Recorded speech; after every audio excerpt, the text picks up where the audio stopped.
Before any words were written in human history, choices were already being made, not on Earth, but in a realm that doesn't know time as we do. A living, organized, attentive space. Nothing was still. Nothing was waiting to begin. There, decisions weren't made hastily. They formed slowly like deep currents, invisible on the surface. Some presences remained stable. Others began to shift from within. There was no confrontation yet. There was no rupture yet. But the balance was no longer absolute. In that environment, one presence stood out not for its brilliance or explicit authority. There was no announcement, no exaltation, just constancy. A silent firmness while different ideas began to circulate, promising more than they could deliver. This presence did not seek to define itself. It pointed to something greater. Its identity did not explain who it was, but rather delimited how far any creature could go. Whenever the scriptures approach this moment, they do so carefully. Nothing is described in excess. Nothing is given away completely.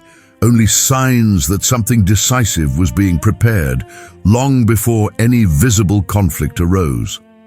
There are choices that aren't made in front of witnesses.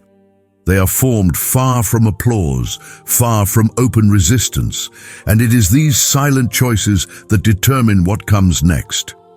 It was in this context that a loyalty began to stand out, not as a response to a clear threat, but as a way of remaining when remaining was still optional. What would later be seen as strength began there, in something almost imperceptible. The name of this presence would only make sense later, and once it was understood, there would be no turning back. It was in this space before time as we know it that spiritual beings came into existence. They were not born by chance, nor did they arise out of necessity. They were created by decision, created to stand before God, to serve Him, to fulfill functions that surpass human comprehension. Among these beings, some were placed closer to glory, not through their own merit but by designation. Different functions, distinct responsibilities, all subordinate to a single authority. None of them existed for themselves. None carried within themselves the source of the power they possessed. Among those who remained close, there was one whose very identity was a silent declaration. A name that did not exalt the creature, but confronted any attempt at rivalry. A name that did not assert strength, but pointed to God, Miguel. His name doesn't describe his appearance, doesn't reveal his deeds, doesn't suggest his status. He is a question that crosses the sky like an insurmountable boundary. Who is like God? There is no answer, because the question already contains the truth. Michael doesn't appear in Scripture as someone seeking attention. He shows up when order is threatened, when conflict is already underway, when faithfulness needs to be upheld. His presence isn't merely ornamental, it's functional. He doesn't talk much. He acts when called upon. While the heavens celebrated creation, while the foundations of the earth were laid, while the glory of God filled all, these spiritual beings remained in their place. Joy did not come from autonomy, but from alignment. To exist was enough, but not all remained that way. At some point, something broke, not externally but internally. A thought that did not come from God found space in a heart created to serve. The idea of being more, the idea of rising, the idea of not only reflecting glory, but possessing it. That was the beginning of the disorder. Miguel is not presented as the one who started the conflict, but as the one who remained when the conflict arose. While others questioned boundaries, he stood firm in them. While some turned to self-centeredness, he continued to look to God. Loyalty at that moment wasn't noisy. It was silent. It wasn't a dramatic decision, but a commitment. Staying when leaving seemed possible. Submitting when competing seemed tempting. That's what has defined Miguel from the beginning, not brute force, but clarity. He knows who God is, and for that very reason, he knows who he is not. When the scriptures later show him in confrontation, there is no arrogance in his actions. There is no excess. Even in the face of his adversary, he does not claim his own authority. He invokes the name of the Lord because he understands something that permeates all spiritual reality. Authority is not taken, it is received. Before the battles described, before the names revealed, before the prophetic visions, this choice had already been made. To remain, to serve, to guard the place entrusted to him. That is why, when the threat becomes open, when the rebellion ceases to be thought and becomes action, Miguel is already prepared. Not because he trained for war, but because he never ceased to be faithful in silence. Everything that comes after is born here. Who is like God? The invisible universe was never a chaotic space. Before any rupture, before any open opposition, there existed a precise order sustaining everything that had been created. Nothing was loose, nothing operated on impulse. Each spiritual being occupied a defined place, not by conquest, but by assignment. Existence already came with a function. The heavens were not merely beautiful, they were organized. There was authority, there was hierarchy, there was responsibility. Proximity to glory did not signify autonomy, but greater responsibility before the one who is the source of all things. The closer one was to his presence, the clearer the awareness became that nothing there existed by itself. Within this order, some were called upon for specific missions, to guard, to observe, and to intervene when necessary. These were not privileges, but responsibilities. Strength was not celebrated as an isolated virtue.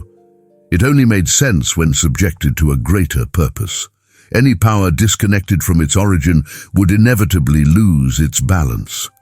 Miguel emerges in this scenario as part of this stable structure, not as an exception, but as an expression of what was working correctly. His position was not the result of ambition or sought-after prominence. It existed because there was trust. Trust built not on visible gestures, but on consistency. While other spiritual beings performed various functions, messengers, guardians, worshippers, there were also those prepared to confront anything that threatened order.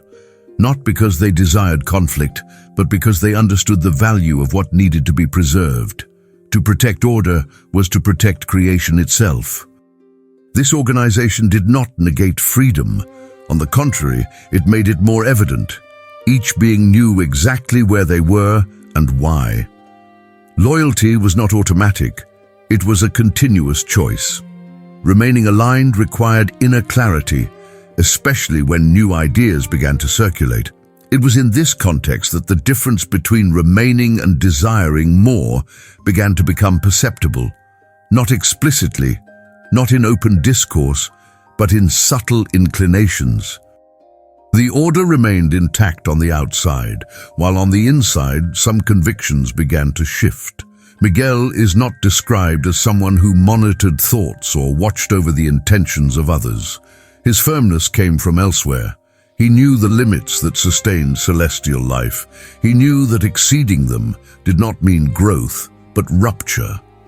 The authority he recognized was not fragile, nor did it need to be tested. The structure of the heavens taught something essential. Proximity to God does not generate confusion of identity.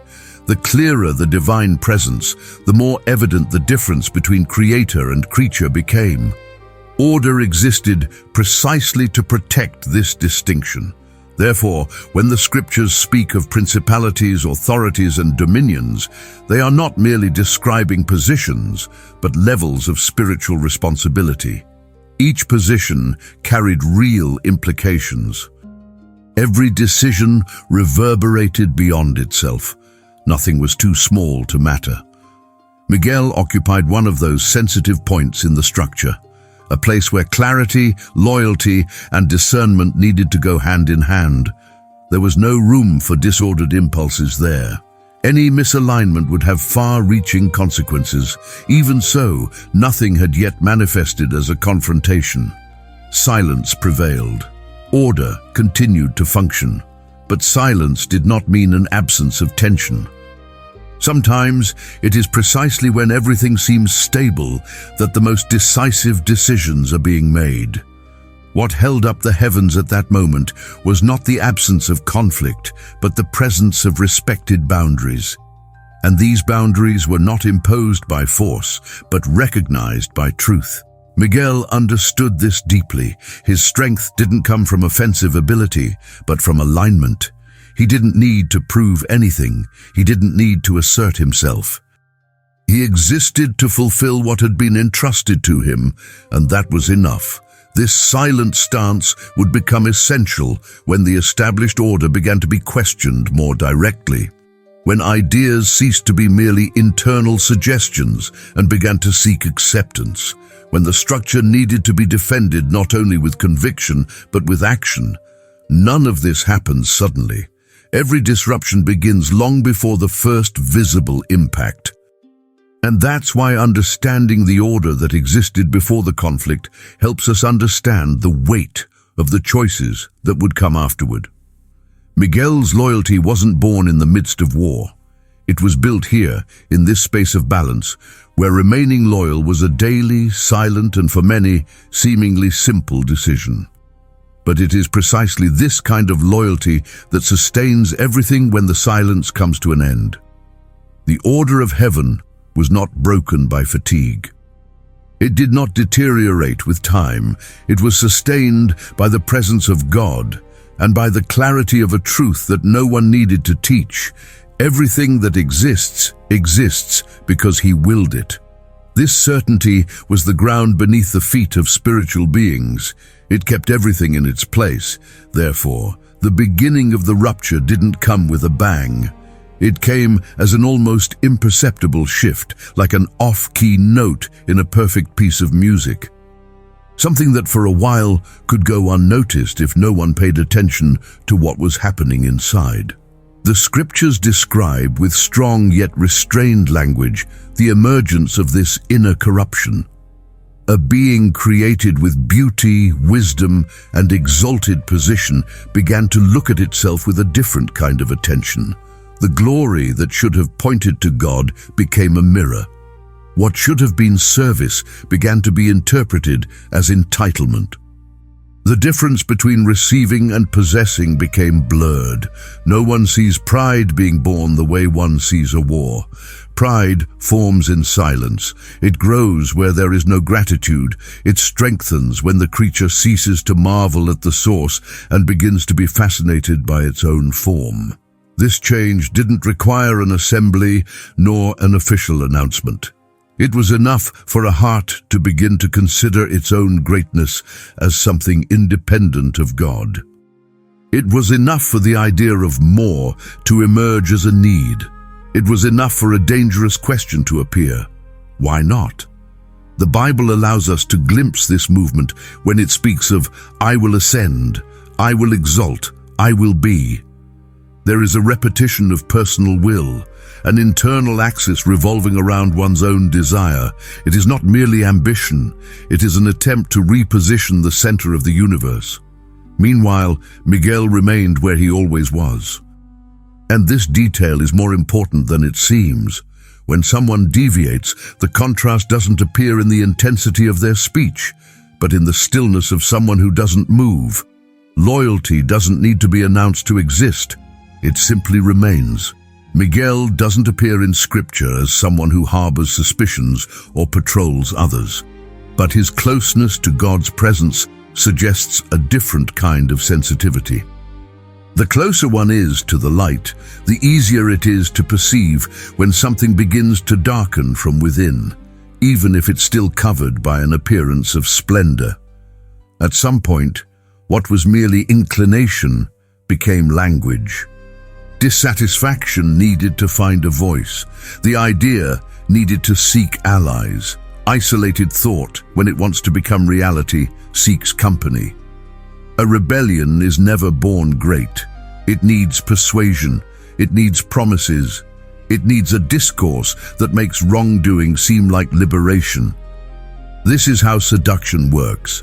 It offers autonomy as if it were maturity. It promises freedom as if it were growth.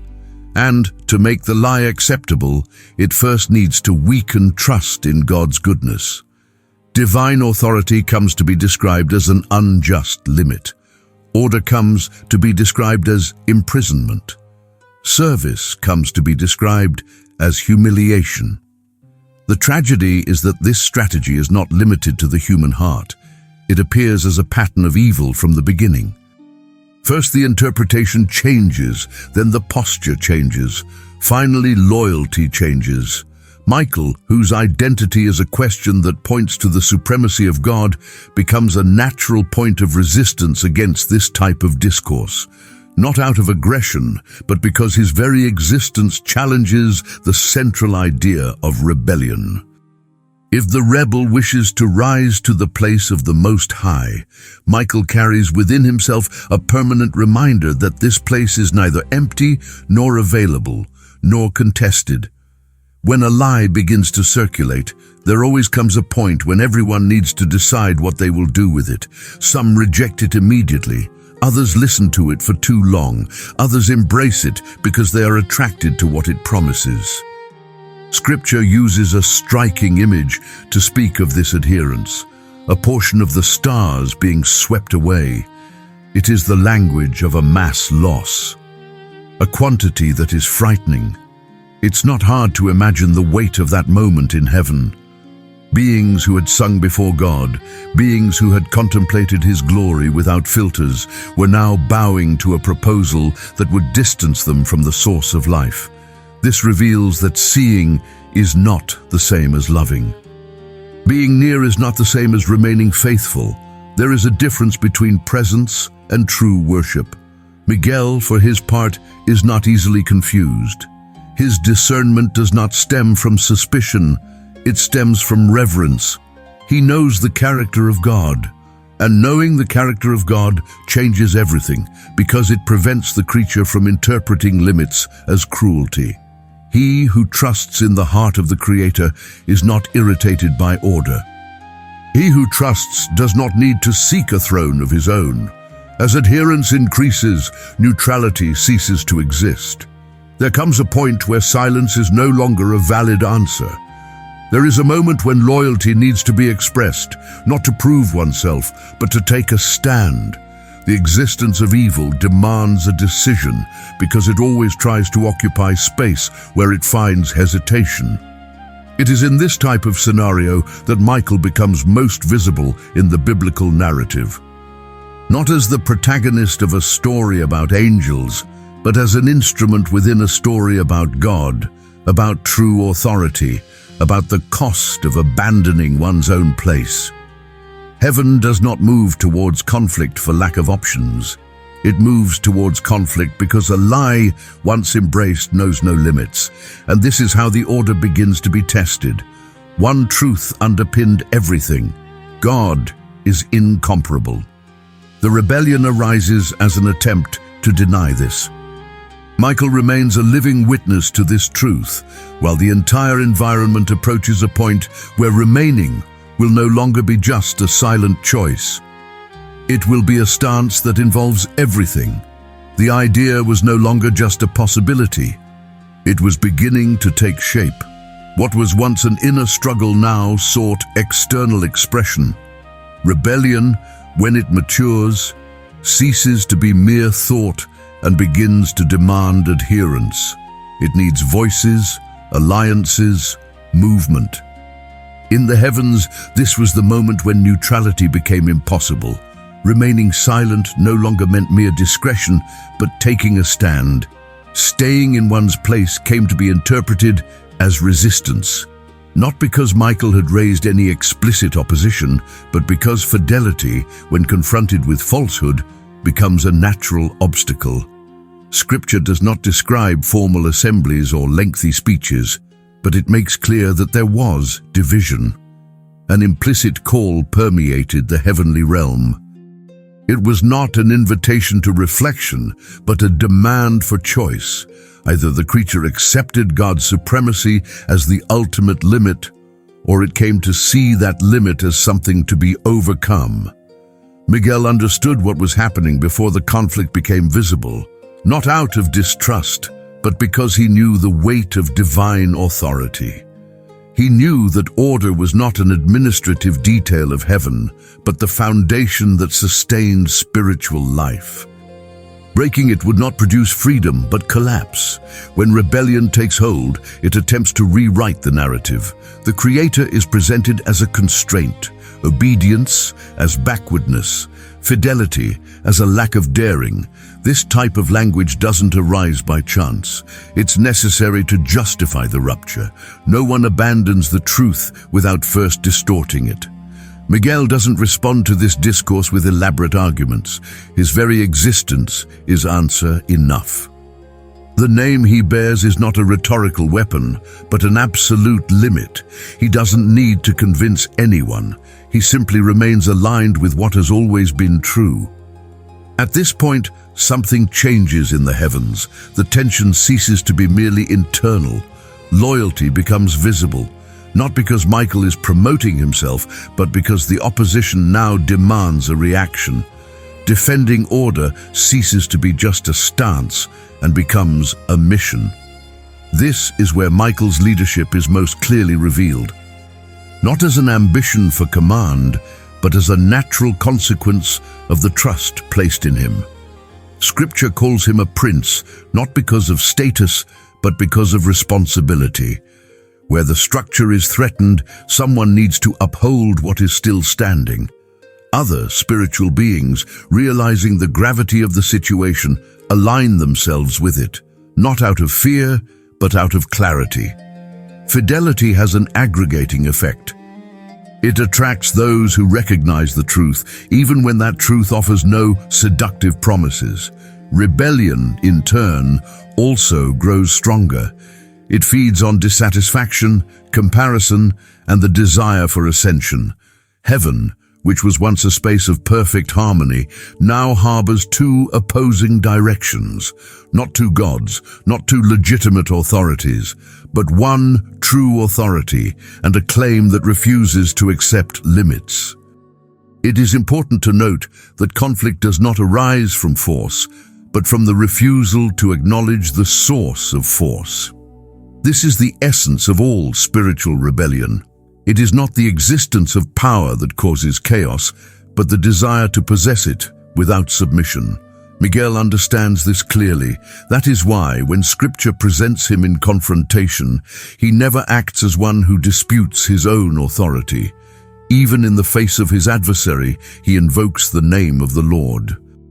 Not because he lacks power, but because he knows that the power is not his. It is delegated to him, and delegated authority only remains legitimate when it recognizes its origin. This principle runs throughout the entire biblical narrative. He who respects God's authority can exercise authority without becoming corrupt. He who rejects this submission, even if he possesses great power, inevitably walks toward his downfall. The sky is approaching a point of no return. Loyalty can no longer be hidden. Rebellion can no longer pretend to be mere questioning. Confrontation is not desired, but it becomes necessary, not to prove who is stronger, but to preserve that which sustains everything. Miguel does not enter this moment driven by anger. He enters as a guardian of order. His mission is not to destroy for pleasure, but to contain disintegration. The approaching war is not celebrated. It is endured as a consequence of a choice that had already been made. The silence of the heavens is about to be broken, and when that happens, it will become evident that the loyalty built far from any conflict is what prepared Michael to act now. There is no improvisation. There is no hesitation. There is clarity. Order will be defended, not because it needs to prove its strength, but because without it, nothing remains. When loyalty needs to break the silence, something essential has already been defined internally. Before any visible movement, before any open confrontation, there is a point of decision that definitively separates paths. Heaven had arrived at exactly that point. The tension that had been building could no longer be ignored. What had previously manifested as an inner inclination now sought structure, direction, leadership. Ideas, when they wish to endure, seek organization. The rebellion needed to become something more than isolated thought. It needed form, cohesion, a center to support its proposal. In this scenario, each spiritual being began to bear the weight of their own choice. Remaining aligned ceased to be merely continuity and became a conscious stance. Fidelity, which had previously flowed naturally, now demanded firmness. It was no longer enough to exist within the order, it was necessary to uphold it. Miguel understood the magnitude of this moment. He knew that decisions made there would not be easily undone. The sky, until then marked by stability, was approaching a rupture that would affect all of creation. The choice was not between comfort and sacrifice, but between truth and illusion, between recognizing the origin or trying to replace it. Divine authority remained absolute. Nothing had changed in that regard. What had changed was the willingness of some to acknowledge it. Rebellion fed on the idea that order could be reinterpreted, that limits could be relaxed, that the structure could be redesigned according to the creature's desire. Miguel could clearly see where this would end. He knew God's character and therefore understood that the order was not arbitrary. It was an expression of care. Each limit existed to preserve life, harmony, and the meaning of creation. Transgressing them would not produce progress, only loss. Other spiritual beings began to observe Miguel more closely. His demeanor was not marked by speeches or theatrical gestures. It was marked by consistency. He remained exactly where he had always been, and this constancy became a point of reference amidst the growing instability. When everything begins to shift, that which remains firm stands out. In this context, leadership did not emerge as ambition. It emerged as a necessity.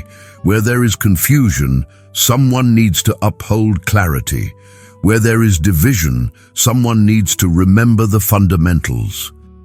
Miguel occupied this position not because he desired it, but because he was prepared for it even before the conflict became evident. The rebellion in turn needed to accelerate. Hesitation weakens any rupture.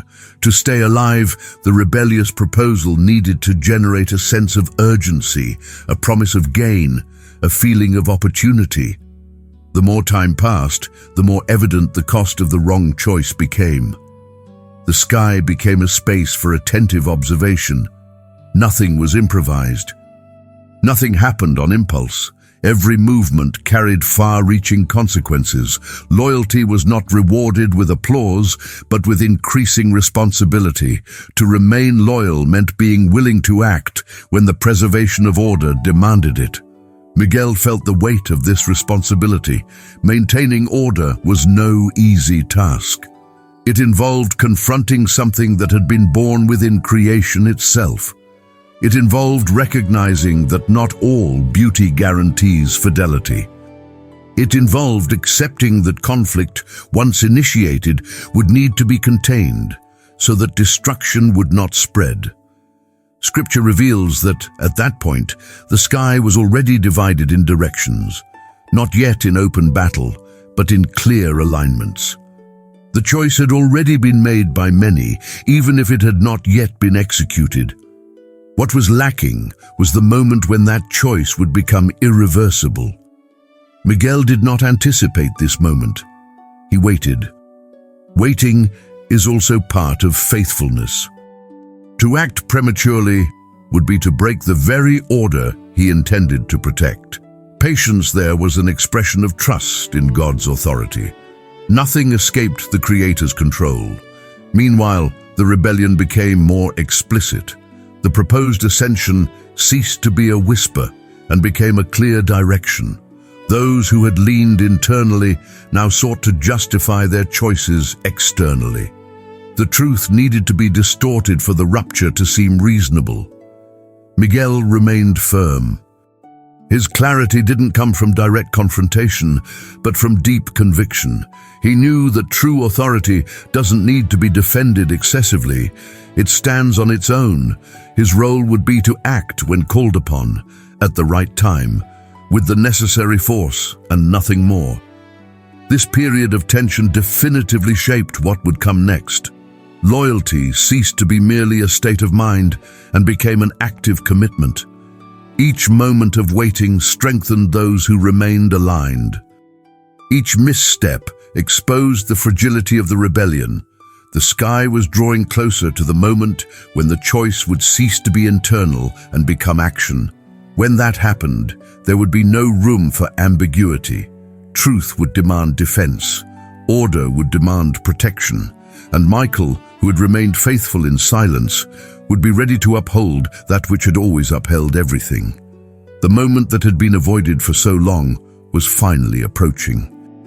The tension that had previously manifested only as inner misalignment now demanded a response. Spiritual creation had reached a point where remaining silent would mean allowing disorder to solidify. Rebellion was no longer a hypothesis. It had become a movement. What began as a desire found a voice, structure, and followers. The rupture did not arise from the outside. It was born from within what had been created to reflect glory. This was the most painful aspect of the conflict. The threat did not come from an external power, but from an internal distortion.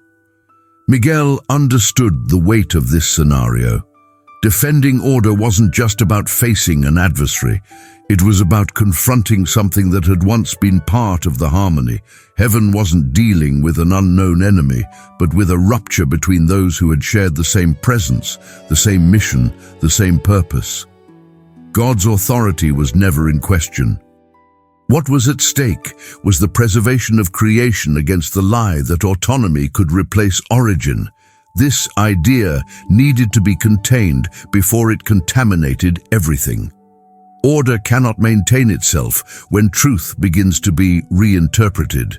Miguel was given the responsibility to act because he had already demonstrated long before that he understood what truly held up the heavens. It wasn't brute force. It wasn't hierarchy. It was alignment. The authority entrusted to him wasn't born of ambition, but of unwavering loyalty. When the time comes to act, loyalty ceases to be merely an internal stance and becomes concrete action. Hesitation, in that case, would have irreversible consequences. The rebellion needed to be confronted with clarity, without excess, without hatred, without a desire for revenge, only with firmness. Scripture describes this moment as a real, direct, decisive conflict. Not a clash of emotions, but a confrontation of loyalties. On one side, the attempt to break boundaries. On the other, the defense of the order that had given meaning to everything from the beginning. Miguel leads those who remained faithful, not through imposition but through recognition. Those who had chosen to remain aligned found in him a safe reference point. When everything is in motion, clarity becomes the point of convergence. The battle that follows is not described in detail because the focus is not on the violence but on the outcome. The rebellion does not hold, not for lack of momentary strength, but because it lacks a lasting foundation. Any structure built on the denial of origin is destined to collapse. Victory does not exalt Michael, it restores order. Heaven does not celebrate a hero, it celebrates the preservation of truth. Rebellion is expelled from the space that cannot sustain that which turns against its own source. This moment marks a definitive change. Spiritual creation begins to carry the memory that faithfulness is not automatic. It is chosen. The freedom granted by God can be used to serve or to break away. and each choice produces real consequences. Miguel emerges from this conflict not as someone transformed by war, but as someone confirmed by faithfulness. He remains close to the divine presence because he never tried to occupy a place that did not belong to him. His strength remains the same as it always was: clarity about who God is. From this point on, Michael's role becomes even more specific. He is not only the guardian of the celestial order, but also the defender of what God chooses to preserve within history. His role increasingly intertwines with the relationship between heaven and earth. The conflict in heaven does not end the opposition, it displaces it. That which was expelled from on high begins to act in other realms. And it is in this scenario that Michael's faithfulness remains necessary. The defense of order does not end with victory. It extends to caring for what God has decided to protect. The sky was preserved, creation went on, and the story that now begins to unfold on earth bears the marks of that initial rupture. Nothing that happens afterward is disconnected from that moment. Miguel remains attentive, not as someone in a constant state of alert, but as someone who understands that loyalty is not a single act. It is sustained over time in different contexts, always subject to the same authority. What was advocated in heaven would soon begin to be reflected in human history. And the presence that stood out in the invisible would continue to act where the eyes cannot see, but where decisions continue to shape destinies. The expulsion of the rebellion from heaven did not end the conflict. It merely shifted its field of action. That which could not remain in the presence began to act on the margins, attempting to influence what was still being formed. The focus ceased to be the throne and became the creation that carried potential, choice, and future. Human history emerges within this context, not as an isolated event, but as part of a larger scenario. The earth is not born disconnected from what had already happened in the invisible realm. From the beginning, it becomes a space where loyalty and deviation remain real possibilities. God forms humankind with something that had not been granted in the same way to other creatures: the responsibility to choose. The divine image manifests itself not only in consciousness or rationality, but in the capacity to remain aligned even in the face of opposing alternatives. It is at this point that Michael's role takes on new dimensions. What was previously the defense of the celestial order becomes vigilance over that which God has decided to preserve in time. Scripture begins to reveal his presence whenever the balance between purpose and threat approaches a limit. Miguel does not act as the protagonist of human history. He does not occupy center stage. His presence arises when invisible forces attempt to decisively interfere in the unfolding of the divine plan. He appears when something greater than individuals is at stake. The Book of Daniel offers a rare glimpse into this scenario: a prophet in a foreign land, a faithful man amidst an empire that does not recognize the God of Israel. As Daniel prays, fasts, and seeks understanding, something happens beyond his comprehension. The answer to your prayer does not come immediately. The delay does not stem from divine silence, but from resistance on the spiritual plane. A messenger is hindered. Opposition arises, and once again, faithfulness must be defended. Miguel emerges as the one who breaks the blockade, not on his own initiative, but by appointment. He intervenes because he understands that the revelation concerns not just one man, but the future of entire peoples.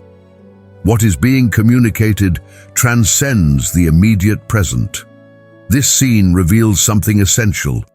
Human decisions, when aligned with God, reverberate beyond the visible. Spiritual conflict is not abstract. It connects directly with choices, prayers, and stances taken on earth. Miguel operates in this space of intersection. He does not replace human action, nor does he annul it. He sustains what has been initiated in faithfulness. Heaven responds when it finds true alignment. This dynamic repeats itself throughout Israel's history. A small people, frequently threatened, surrounded by larger empires and hostile forces, yet preserved, not by military superiority, but by a purpose that needed to transcend generations. Protection doesn't always manifest as immediate deliverance. Sometimes it reveals itself as survival, other times as restoration after discipline. In all cases, there is an invisible line that prevents complete extinction. Michael is described as the prince who protects God's people. This designation is not symbolic. It points to a real, continuous, active role. The history of Israel does not advance solely through political or strategic decisions. It is sustained by something deeper. Even in exile, when everything seems to point to abandonment, this protection remains. Jerusalem may fall, the temple may be destroyed, the people may be scattered. Yet, the covenant is not broken, the thread is not severed. Michael's presence during this period reveals that divine faithfulness does not depend on visible circumstances. It endures even when the scenario suggests otherwise. Discipline is not abandonment. Correction is not a definitive rupture. This understanding is essential to comprehending why Miguel continues to appear in critical moments. He represents not only strength, but continuity. Where there is a risk of total interruption, he acts to preserve the possibility of fulfillment. History continues to move forward. Empires rise and fall. Kings ascend and disappear. Prophecies are given, postponed, and further elaborated upon. In all these movements, there is constant vigilance over that which cannot be lost. Miguel remains in this silent role. He does not alter human will, but protects the space where that will can still choose correctly. He does not impose faith, but defends the environment where faith can survive. The conflict that began in heaven continues to echo on earth. The difference is that now it manifests itself through human decisions, systems, ideologies, and temporal powers. The invisible shapes the visible in ways that are rarely perceived at the moment they happen. And as the story unfolds amidst this tension, Miguel's actions become increasingly strategic. He doesn't appear in every episode, but he's present at turning points. Wherever the future is at real risk of being compromised, his presence is felt. What began as a defense of the celestial order now expresses itself as a preservation of the promise. And that promise is still in motion. As human history progresses, something begins to become more perceptible. What once seemed distant, restricted to the invisible, begins to touch time with greater clarity. Ancient promises begin to take on more defined contours. Silent expectations cross generations. Israel continues its journey of falls and reconstructions. Kings arise, prophets speak, the people oscillate between loyalty and estrangement. Yet something remains intact, a line that does not break, a purpose that withstands the wear and tear of time. In this scenario, Miguel's role doesn't disappear. It adapts. The focus shifts from immediate preservation to something bigger, preparation for a decisive moment in the history of creation. The scriptures begin to point to a future in which spiritual conflict would reach a new stage, no longer restricted to indirect influences, but marked by a direct intervention of God in the course of humanity. A time when heaven would not only observe, but would manifest itself. It is within this context that the prophecies gain weight. Daniel speaks of a period of unprecedented anguish, a time when opposing forces would move with increasing intensity. The scenario would not be merely political or social, it would be spiritual in its essence. Miguel is mentioned again in this context.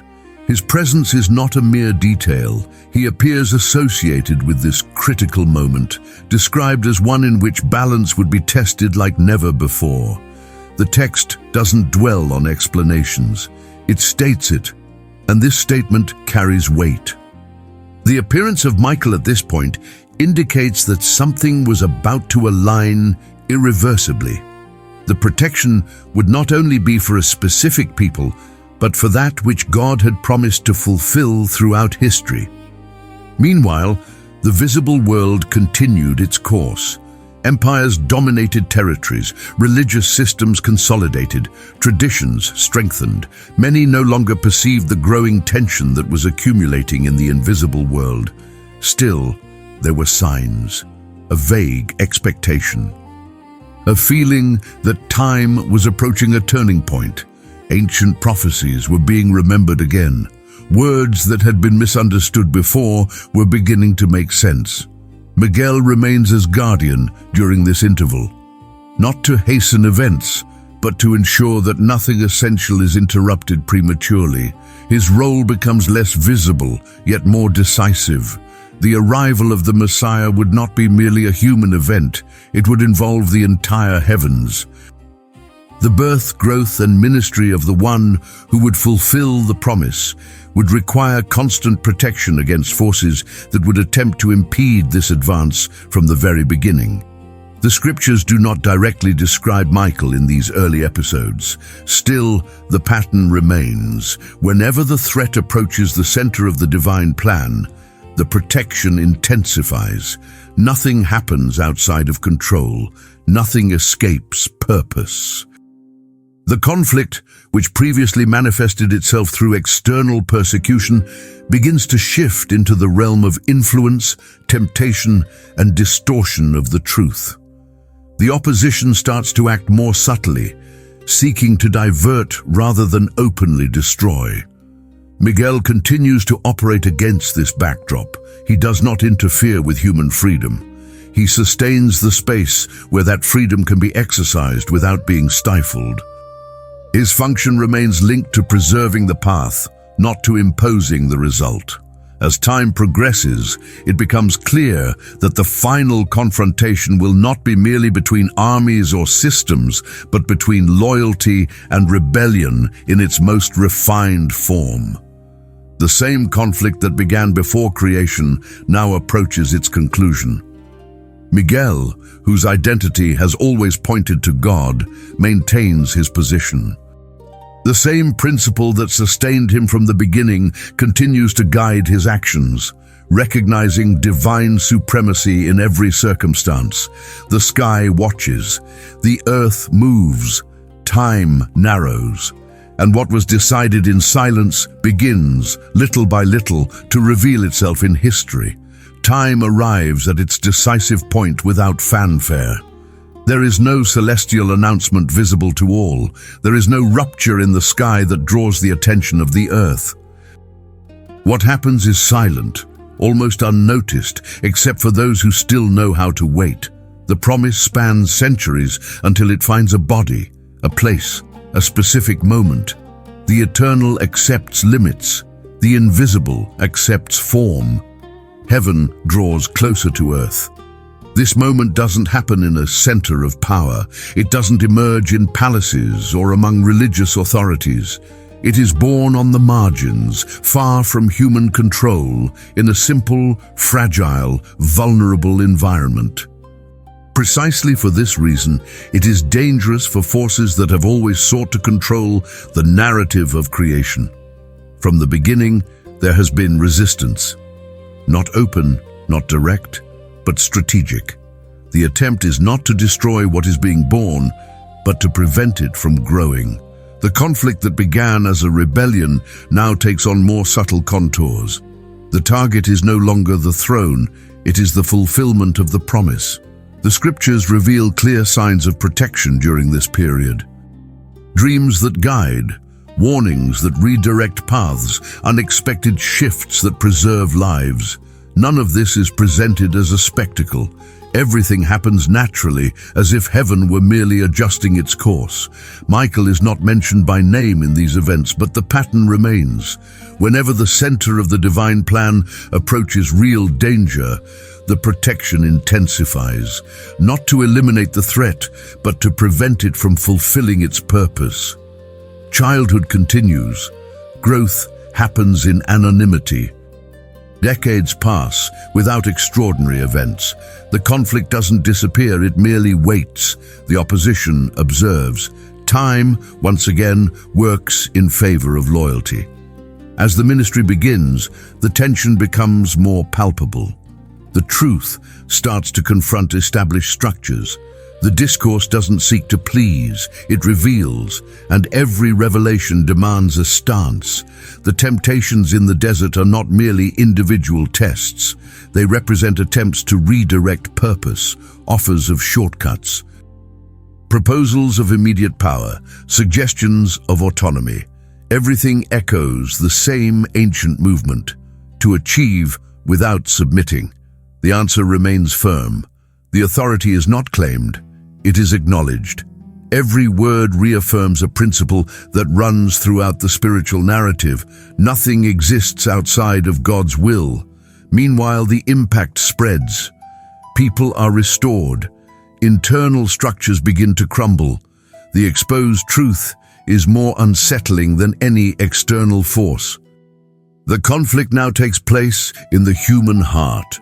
Opposition intensifies, not due to a lack of power, but due to a perceived threat. When the system begins to lose control, the reaction becomes more aggressive. The objective ceases to be diversionary. It becomes silencing. Even so, control never changes hands. Each step happens within a defined limit. Each advance by the opposition only leads to the fulfillment of what was already determined. In the most critical moment, when all seems lost, heaven does not intervene to prevent it. It sustains it so that it may be fulfilled. Victory does not come from preserving life, but from faithfulness to the end. The silence that follows is not defeat. It is transition. What seemed like closure is in fact expansion. Death does not interrupt the plan. It traverses it. From this point on, the conflict takes on a new form. The promise is no longer limited to one people. It spreads. The protection, previously concentrated, expands. The field of action becomes global. Miguel remains in his role. Now, not only guarding a lineage or a territory, but watching over a movement that crosses cultures, languages, and borders. What began in the invisible now walks openly throughout the world. The faithfulness that remained in the silence of heaven now finds an echo in human choices. The conflict continues. The difference is that victory has already been decided. What remains is the unfolding of events. After the resurrection, something definitively changes in the dynamics of the conflict. The event does not end the spiritual tension. It redefines its scope. What was previously concentrated in specific points now spreads, crossing borders, languages, and cultures. The movement that emerges from this moment no longer depends on a territory. It is not anchored in a physical temple, nor in a national identity. It moves with ordinary people, in simple gestures, in shared words, in choices made far from centers of power. This expansion does not happen without resistance. On the contrary, as the message spreads, the conflict takes on more diffuse contours. It ceases to manifest itself only through direct persecution and begins to act also through distortion, confusion, and attrition. The opposition quickly learns that destruction is not always the most effective path. Weakening, dividing, and diverting become more subtle and often more dangerous strategies. The threat is no longer just external, it infiltrates from within. It is in this context that the role of spiritual vigilance takes on new importance. What previously involved the protection of a specific lineage now encompasses scattered, fragile, and developing communities, groups that hold convictions but are still maturing in discernment. Miguel remains associated with this protective field. His role doesn't change in essence, but it expands in scope. He doesn't control the movement or guide human decisions. His function continues to be linked to preserving the space where loyalty can exist without being stifled before it matures. The scriptures reveal that spiritual conflict does not operate at the same pace as human events. There are times when everything seems to advance clearly, others where growth is almost imperceptible. In both, there is constant resistance on the unseen plane. The expansion of faith occurs amidst instability. Persecutions arise in different regions. Political systems feel threatened. Religious structures react with hostility. Yet, the movement is not interrupted. This reveals something essential. Progress does not depend on favorable conditions. It is sustained by deep convictions, built far from the spotlight. The loyalty that endured through silence now translates into daily perseverance. Miguel remains the guardian of this process. He doesn't prevent suffering, he prevents complete erasure. Where there is a real risk of the testimony being extinguished, protection manifests itself, sometimes visibly, other times only as improbable survival. The spiritual conflict during this period becomes more complex. It involves competing ideas, values, and narratives. Truth is not only rejected, it is often diluted, reinterpreted, and fragmented.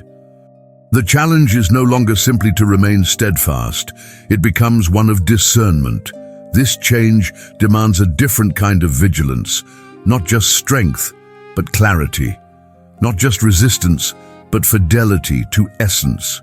Michael, whose identity always pointed to God and not to himself, remains a symbol of this clarity. The name that confronted the rebellion continues to resonate, now on a broader stage. Who is like God? This question does not lose its power over time. It becomes even more necessary as new forms of spiritual autonomy emerge. As the visible world grows more complex, the invisible world follows every movement. Nothing happens in isolation. Human decisions continue to produce echoes beyond what can be perceived at the moment they are made. The history of faith during this period is marked by silent advances. Small communities resist where empires fail.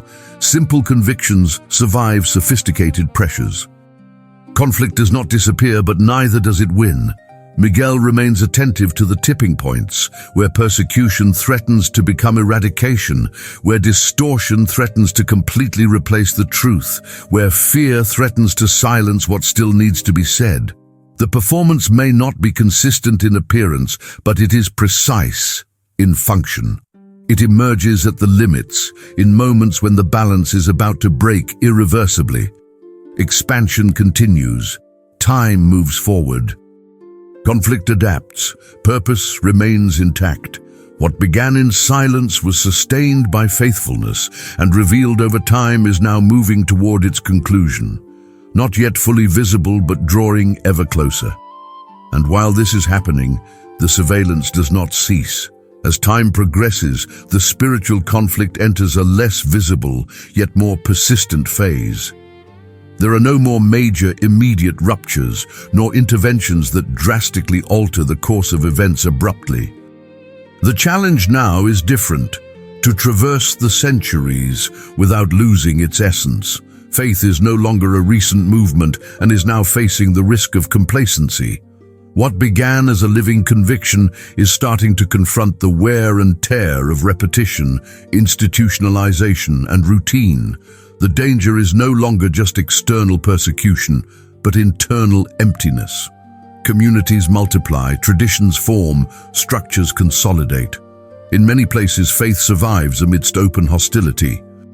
In others, it comes to exist surrounded by comfort, recognition, and power. Both scenarios bring different risks. It is at this point that spiritual vigilance takes on an even more subtle form. It is not just about protecting lives, but about preserving meaning. Not just about preventing destruction, but about avoiding silent distortion. Miguel remains associated with this guardian role. He doesn't appear as a force that imposes immediate correction, but as a presence that upholds invisible boundaries. Where loyalty risks becoming mere habit, there is resistance. Where truth risks being reduced to mere discourse, there is tension.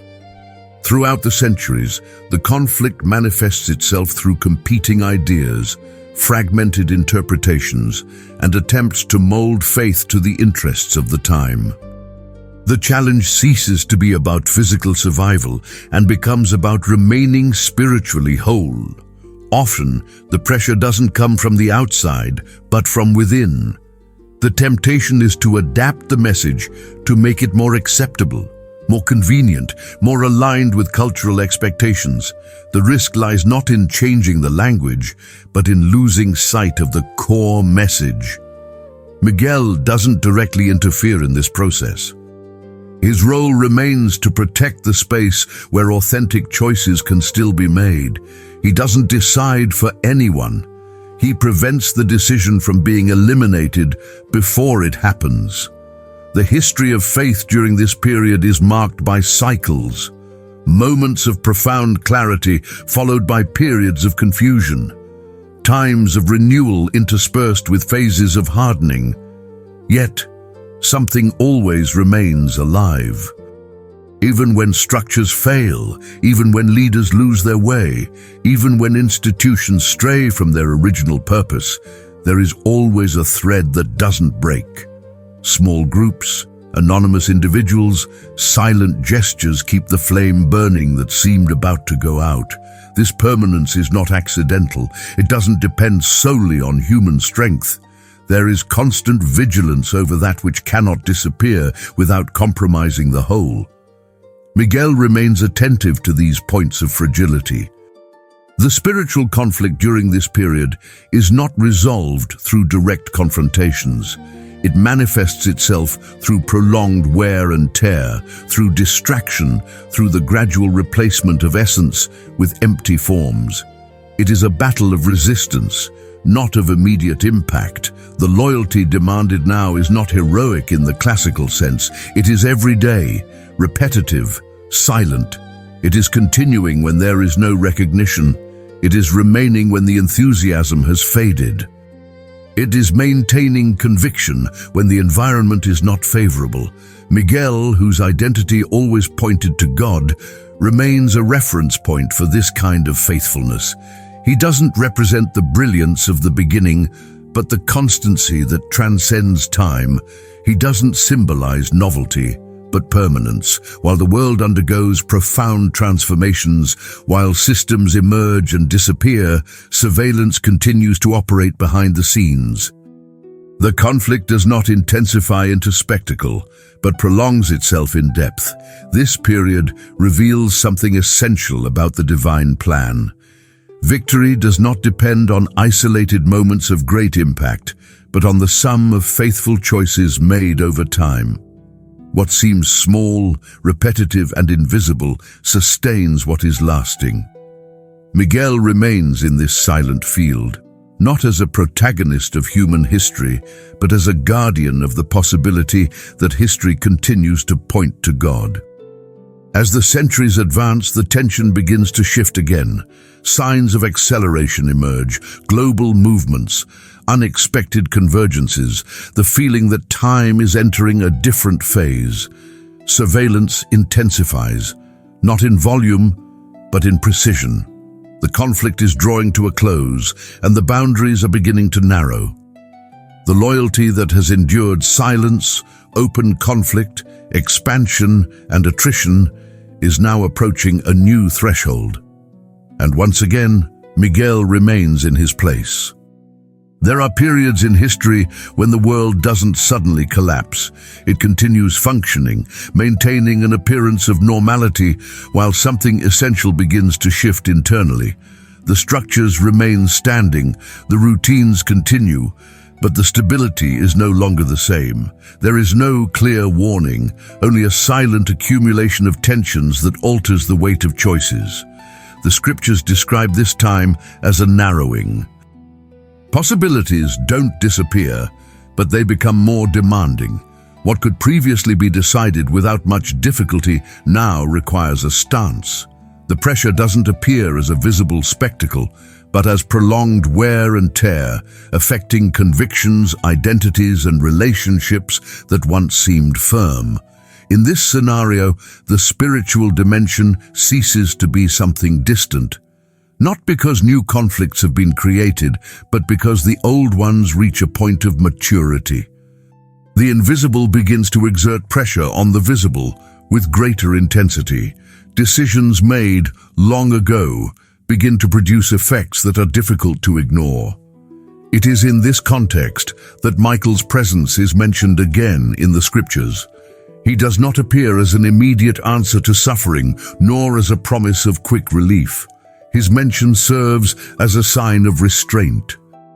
He rises up when the progression of disorder threatens to exceed a limit that cannot be broken without compromising God's purpose.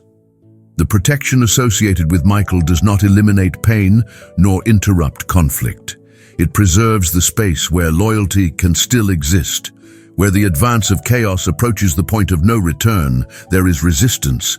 Where everything seems to be heading towards collapse, something is kept standing. Meanwhile, confusion grows on a human level.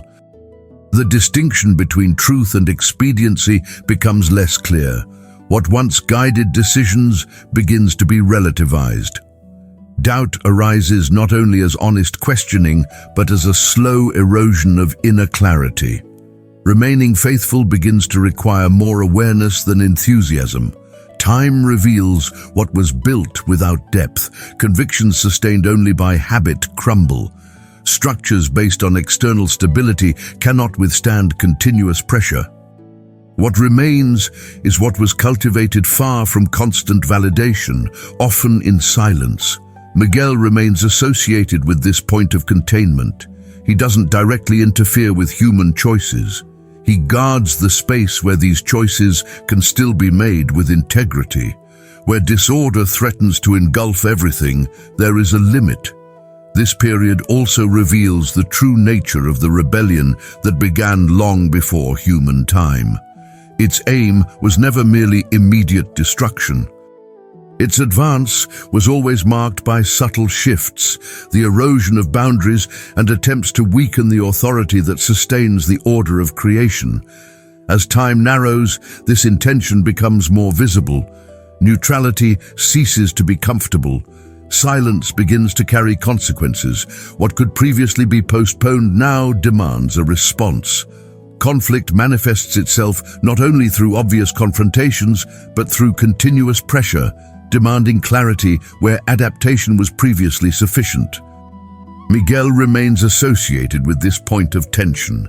His presence does not indicate the immediate end of suffering, but the preservation of what still needs to go through this period.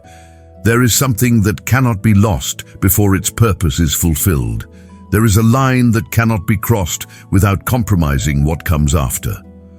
While the visible world attempts to reorganize itself with partial solutions, spiritual vigilance remains active. There is no improvisation. There is no belated reaction. Everything occurs within defined limits, even when those limits are not perceptible to human eyes. The loyalty demanded in these times is not based on enthusiasm or external security. It is sustained by clarity. Staying together now has a real cost. Choosing requires awareness. Inner clarity becomes more valuable than any superficial feeling of stability. In this environment, many discover that their faith was tied to favorable circumstances. When those circumstances dissolve, little remains. Others, even without complete answers, remain steadfast. Not because they understand everything, but because they know to whom they belong. Miguel represents this silent restraint. He doesn't replace human responsibility, nor does he decide for anyone. He safeguards the space where fidelity can still exist without being crushed prematurely. The conflict doesn't unfold chaotically. It follows a rhythm. Each stage exposes what was built hastily and what was cultivated patiently. What has no roots gives way. What has taken root remains. Time continues to move forward. The appearance of normalcy still exists, but the weight of choices has already changed. Remaining faithful is no longer automatic. It requires attention, discernment, and a willingness to uphold convictions even when they don't produce immediate results. The story is not over yet, but the space for distraction has shrunk. What was built in silence begins to sustain everything. There are moments in history when the world continues to function, but something has already shifted at its core. The structures are still standing, the routines continue, the words continue to be repeated. Yet beneath the surface, order begins to reorganize itself, not through immediate collapse, but through transition. Biblical tradition associates this type of transition with signs that do not first appear in the visible realm. They begin in another layer of reality, where decisions are not made out of urgency, but rather out of purpose. It is in this context that the figure of Michael regains relevance. The biblical text suggests that its role is not limited to defense or confrontation. At certain times, it is associated with announcement, with something that does not force but declares, a sound that does not explain everything but marks a before and an after.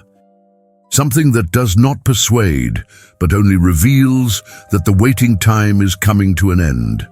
When the scriptures speak of the voice of the archangel, they do not describe volume, form, or duration.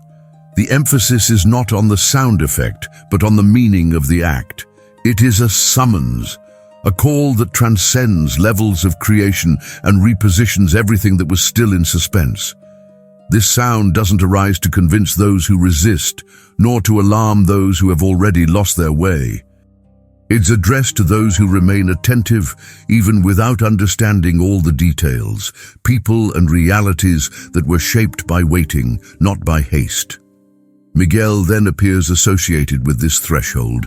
He does not create the event. He is not the origin of the change.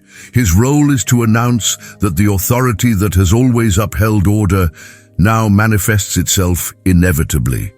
What was contained begins to move. What was scattered begins to be reunited. This idea runs subtly but consistently through the biblical text. Whenever something definitive approaches, there is an announcement that doesn't require lengthy explanation. There is no debate, there is no negotiation, there is recognition. The sound precedes the reorganization. It marks the end of an interval. It indicates that choices made in silence now carry real weight. What was held internally begins to manifest externally. At this point, Miguel's role is not to provoke fear, but to establish clarity. This is not a generic warning, but a final alignment. That which was scattered finds its axis. That which was kept under silent fidelity comes to occupy its place. It's not the end yet, but it's no longer just waiting. Something was announced. When this announcement echoes, it doesn't create something new. It exposes what was already decided. The formation period ends, and the manifestation period begins. Everything that was built internally starts to have external consequences. The scriptures associate this moment with a profound realignment, not just of people, but of entire structures. What was scattered is gathered. What seemed forgotten is brought to the surface. Nothing happens randomly. Every movement responds to something that has already been in preparation. Miguel's presence at this point reinforces an essential truth. Change is not chaotic. It follows authority. The sound that precedes transformation is not born of conflict, but of order. It does not inaugurate a new hierarchy. It confirms the one that has always existed. For many, this moment is disconcerting because it exposes the difference between appearance and substance, between what seemed firm and what was truly sustained. What was maintained merely for convenience loses strength. What was cultivated with silent faithfulness remains. This announcement also redefines urgency. Time ceases to be perceived as abundant. The feeling of procrastination dissolves. The space for superficial adjustments closes. What hasn't been worked through internally can no longer find a place to hide. Miguel does not act as an emotional mediator in this process. He neither softens the impact nor impulsively accelerates it. His role is to ensure that the announcement fulfills exactly what was determined, without excess, without omission. At this point, loyalty ceases to be abstract. It becomes visible in how each person responds to the repositioning that begins. Some immediately recognize the axis to which they belong. Others realize too late that they were sustained only by habit. The sound doesn't explain it. He reveals it. And what is revealed can no longer be ignored. Internal structures are exposed. Choices made in silence now define direction. What was built on conviction bears the weight of realignment. What was sustained by adaptation gives way. There's still a long way to go, but there is no longer any ambiguity. The announcement has been made, and everything starts to move from him. There comes a point when movement ceases, not because everything has ended, but because everything has been put in its proper place. After the conflict, after the rupture, after the fall, the sky does not return to its previous state. It advances to a clearer state. Order remains, now confirmed. Fidelity ceases to be merely a silent choice and becomes an established principle. Miguel remains where he has always been, close to the presence of God. Not as someone who triumphed to gain prominence, but as someone who never left the place entrusted to him. His journey is not marked by ascension, but by continuity. He does not grow in authority, he sustains it. After the rebellion, after the expulsion of those who broke the boundaries, the spiritual universe carries a memory. The memory that freedom exists, but is not absolute. That choices have consequences, that creation is alive, conscious, responsible. Michael then becomes more than a commander. He becomes a landmark, a permanent reminder of where creation finds its axis. When the scriptures mention this in later times, there is no surprise. He comes when balance needs to be preserved, when unseen forces move against what God has decided to uphold, when entire peoples are at risk without even realizing it. Michael always appears linked to preservation, never to display. He guards, he sustains, he remains vigilant. Time marches on. Human history begins to unfold. On earth, kingdoms rise and fall. Men make decisions without perceiving what happens beyond the visible. Meanwhile, on a plane not measured by calendars, Michael continues to perform his function, not interfering on his own initiative, not acting impulsively, only responding when God's will so dictates. There are moments when his presence draws closer to the human world, moments when prayers pierce invisible layers, moments when spiritual conflicts intensify without anything appearing different on the surface. It is in these instants that Michael moves, not to alter human freedom, but to prevent disorder from exceeding boundaries that do not belong to it. His strength lies not in violence, but in the authority he wields by delegation. He does not vie for dominance, he executes purpose. His loyalty does not waver with time, nor with the intensity of conflicts. It is stable, it always has been. Therefore, when the future begins to be revealed by the scriptures, the name of Michael returns, not as a novelty, but as a constant. In the final moments, when human history approaches its limits, he remains linked to protection, to guardianship, to the transition between what was and what will be. Miguel does not represent the end. He represents the journey. He is present when chaos threatens to expand beyond what is permitted. He is present when loyalty needs to be upheld amidst pressure. He is present when silence returns after the confrontation. Creation continues, the purpose remains, authority continues to belong to God, and Miguel remains there, steadfast, alert, in the place he never left. In the end, there is no spectacle, there is understanding. Miguel's presence was never intended to be the central focus of the narrative, and that doesn't change now. What remains is the function that runs throughout the invisible story, to guard what God has decided to preserve. When human time approaches its limits, when what was promised begins to be fulfilled irreversibly, Miguel emerges linked to the transition, not to the ending.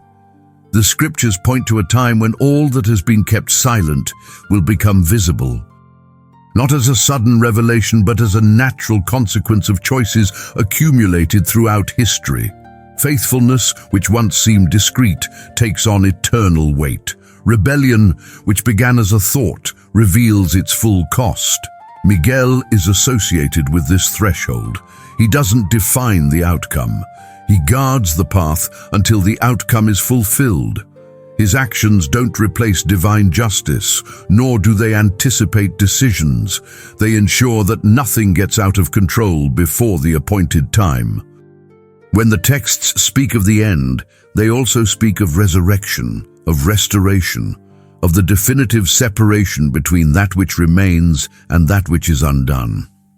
Michael appears linked to these movements because his mission has always been to protect what God calls his own, not out of attachment, but out of fidelity to the word that was established from the beginning. After that, the conflict ceases to exist. There is no more resistance to be contained. There is no more opposition to be watched. What once demanded constant attention dissolves before the fullness of God's presence. In this renewed scenario, Michael does not lose importance. He simply ceases to be a warrior. Its function returns to its original essence, to serve in the presence, to remain where it has always been, to witness the restored order. Creation, now reconciled, no longer needs armed vigilance. It needs worship. It needs alignment. It needs truth. Miguel, whose name has always pointed to God, continues to do just that, not with words, but with his very existence. His story ends the same way it began, affirming that there is no one like the Lord. And perhaps that is the final message that runs through everything that has been revealed. The focus was never on conflict. It was never on force. It was never on the enemy. God has always been the center. If this story brought clarity, inner peace, or new questions, stay with them. There are truths that don't require haste, and if you want to continue exploring the invisible narratives that run through the Bible and engage with everyday life, follow the upcoming content from The Bible Teaches. Sometimes, understanding begins simply with remaining attentive.